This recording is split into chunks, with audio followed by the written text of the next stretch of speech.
Welcome to Luca and Miguel. Enjoy the video. In this video, I will explain how to play Canon in D on the cello. First, you'll want to find sheet music specifically arranged for beginner cello, as this piece was originally for 3 violins and basso continuo. Understanding that the piece is in the key of D major is crucial.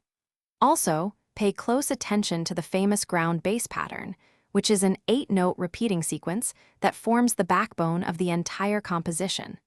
This foundation will guide your playing. Next, let's dive into the melody and fingerings.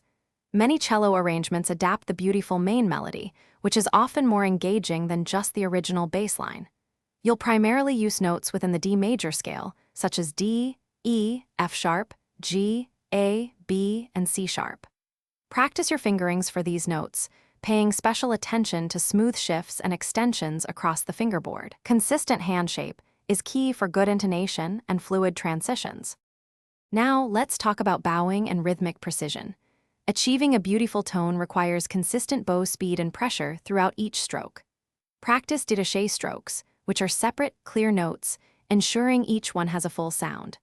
When crossing strings, remember to slightly adjust your bow angle to maintain good contact and avoid unwanted sounds. Focus on a steady rhythm, counting carefully to keep the 8-note pattern precise and flowing. Finally, here are some practice and performance tips. Always begin by practicing slowly with a metronome. This builds solid rhythmic accuracy. Break the piece into small, manageable sections, perhaps 4 to 8 measures at a time, mastering each before combining them. Listening to different recordings of Canon in D will help you understand its musicality and phrasing, inspiring your own interpretation. With dedication, you'll soon be playing this beloved classical piece beautifully. Thanks for watching and please subscribe. It's the best investment you'll ever make.